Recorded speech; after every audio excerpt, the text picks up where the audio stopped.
nome é Raíssa, eu sou a coordenadora regional da Enactus Brasil e hoje nós vamos conversar um pouco sobre os principais pontos a serem discutidos a respeito do Campeonato Nacional de 2015.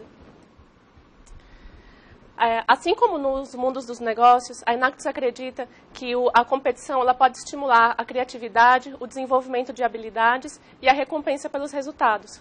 E tudo isso se reverte em um maior número de pessoas impactadas e beneficiadas pelos projetos desenvolvidos. A essa altura, todos já devem ter anotado que o campeonato ocorrerá nos dias 16 e 17 de julho, no complexo Sheraton WTC em São Paulo, o mesmo local que foi a competição ano passado.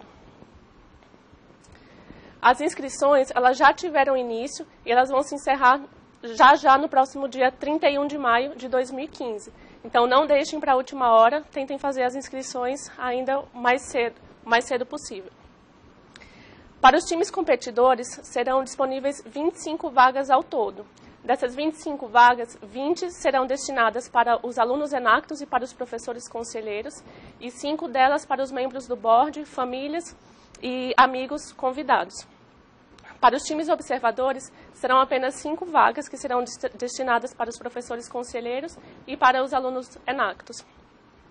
Após o encerramento das inscrições do campeonato, nós faremos a verificação das vagas remanescentes que serão distribuídas para os times que tiverem solicitado no momento da inscrição. Porém, essas vagas serão destinadas somente para os times que estiverem competindo no campeonato. Alguns times têm participação mandatória no campeonato, que são os times que estiverem participando das parcerias estratégicas com a Unilever, com a Walmart, com a Nufarm, com a Braskem ou com a Andef.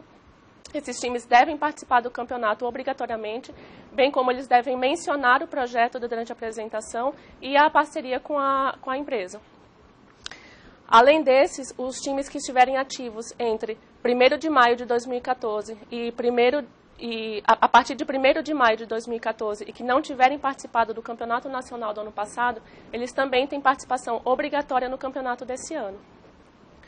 Os times que se tornaram ativos após 1º de maio de 2015, eles têm participação facultativa no campeonato desse ano e não precisam apresentar justificativa caso decidirem por não participar. Os times que tiverem participação mandatória e decidirem por não participar devem apresentar uma justificativa no prazo da inscrição para o campeonato para a equipe da Enactus Brasil avaliar essa justificativa. Esse ano, nós teremos uma diferenciação dentro das categorias de ligas. Então, pela primeira vez, nós teremos a categoria principal, a categoria da liga principal e a categoria da liga rookie. Na categoria da liga principal, os times que se apresentarão são aqueles que vão disputar o título de campeão nacional de 2015. Todos os times ativos nesse ciclo podem se inscrever para apresentar nessa categoria. A apresentação dentro dessa liga, ela vai ser para uma banca de jurados que será composta por líderes de negócios, líderes executivos, líderes empresários. A duração da apresentação é de 17 minutos, mais 5 minutos que será destinado para perguntas e respostas dos jurados para os apresentadores. Dentro dessa liga principal serão 40 vagas, que será dividida em 5 ligas. E dessas 5 ligas, o primeiro colocado de cada liga disputará pelo título de campeão nacional na rodada final.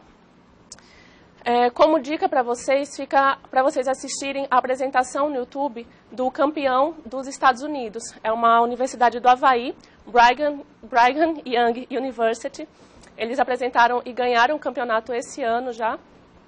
E eles fizeram uma dinâmica de apresentação em que todos os dados ficam muito claros de o que já foi, do que é dado, do que é dado de resultados, dados mensuráveis, e do que ainda não foi concretizado. Na Liga Rookie, que é a novidade desse ano, existem alguns pré-requisitos para que os times possam competir.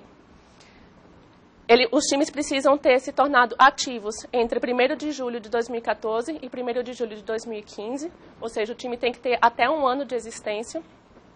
Ele nunca ter participado de um campeonato nacional e que os seus projetos ainda estejam em fase de planejamento e de desenvolvimento e início de implementação. Ou seja, que os projetos desses times que serão apresentados, eles não tenham ainda nenhum resultado mensurável, um resultado palpável ainda. Diferente da liga principal, os jurados da Liga Rookie serão compostos por alumnos da rede Enactus.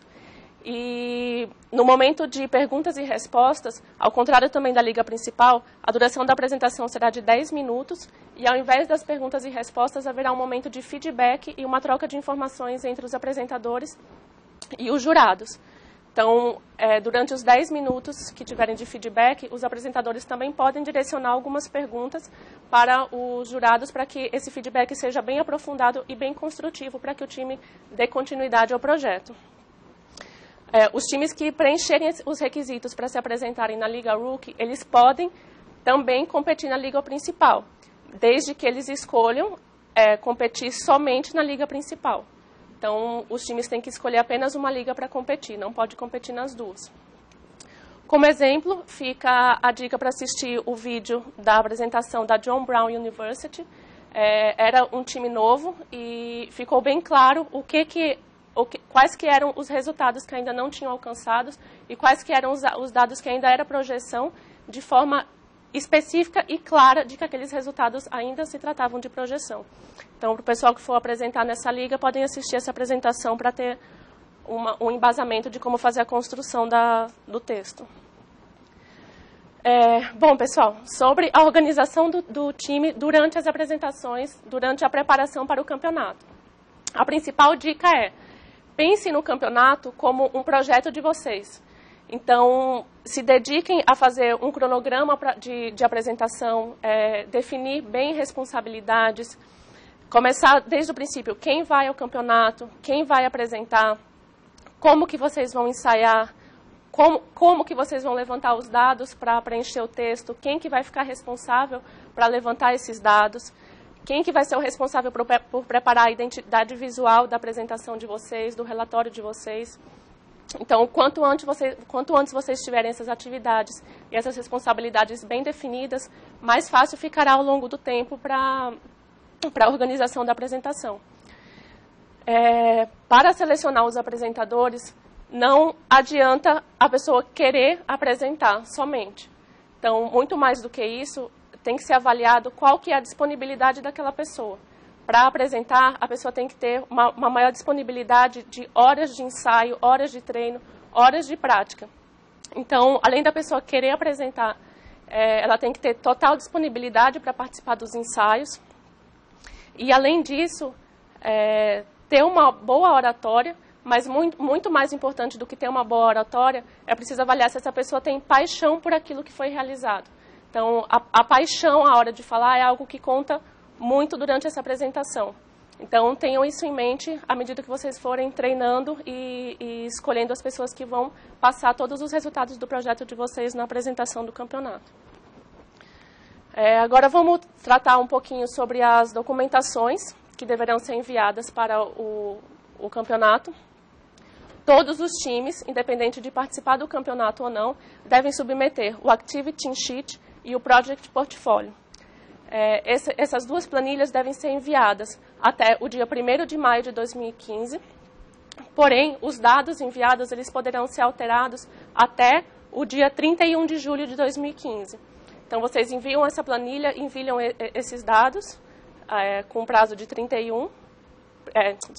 com prazo de 1º de maio, mas depois vocês podem alterar até o dia 31 de julho. Além dessas duas planilhas, os times que forem competir, eles devem enviar também o Project Verification Form. Ele deve ser entregue no dia do campeonato, então no dia 16 de julho, quando o time for fazer o credenciamento para o campeonato, ele deve levar o Project Verification Form em 3 cópias, junto do relatório anual. Só para lembrar que o relatório anual deve ser entregue em pelo menos 150 cópias, que é a quantidade dos juízes que avaliarão as apresentações. A avaliação dos times será feita pelos jurados com base no nosso critério. Então, o critério Enactus de avaliação, que a essa altura também já é conhecimento de todos. Qual time Enactus foi mais efetivo em aplicar a ação empreendedora ao empoderar pessoas para melhorar sustentavelmente sua condição de vida de forma econômica, social e ambiental. Então, todos os jurados serão treinados com base nesse critério e, a partir dele, que os projetos serão avaliados. Alguns times, a gente tem verificado que alguns times fora do Brasil têm usado esse critério para fazer a estrutura de apresentação dos projetos. Então, destrinchando o critério, nós temos vendo oportunidades, agindo e possibilitando o progresso. Vendo oportunidades, vocês vão mostrar como que foi feita a condução da avaliação de necessidades daquela comunidade específica ou daquele público-alvo. Agindo, como que vocês aplicaram a ação empreendedora para tentar melhorar a condição e tentar atingir aquela necessidade que vocês verificaram. E possibilitando um progresso após a aplicação da ação empreendedora. Então, quais que foram os resultados obtidos, como que se deu o empoderamento efetivo das pessoas. Então, muitos times têm utilizado essa estrutura para apresentar os projetos. Fica uma dica também de como que pode ser utilizada. Nós temos aqui a folha que será utilizada pelos jurados durante a avaliação das apresentações. Essas folhas estão sendo traduzidas e até a semana que vem, no máximo, elas já estarão disponíveis no nosso link do Dropbox para vocês terem acesso, bem como o vídeo de treinamento dos jurados. Então, tudo isso vocês terão acesso para verificar como que é a avaliação de cada juiz. Bom, vamos falar um pouco agora sobre o processo de validação. O processo de validação ele será feito por meio da pré-auditoria, que é antes da apresentação, a validação nas ligas durante a apresentação e a auditoria após a apresentação. Sobre esses 3 pontos, nós vamos abordar no próximo vídeo, que será a parte seguinte de complementação desse treinamento.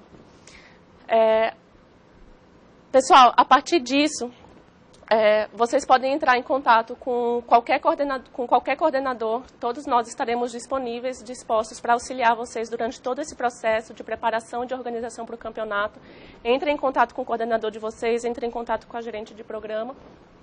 Nós vamos auxiliá-los desde a preparação do material, a produção do texto, então fiquem à vontade para mandar as dúvidas e pedir ajuda. E todas essas informações, elas constam no regulamento, no manual do campeonato. Então, leiam esse manual, leiam esse regulamento, que todas essas informações e mais algumas estarão lá disponíveis para vocês. Obrigada.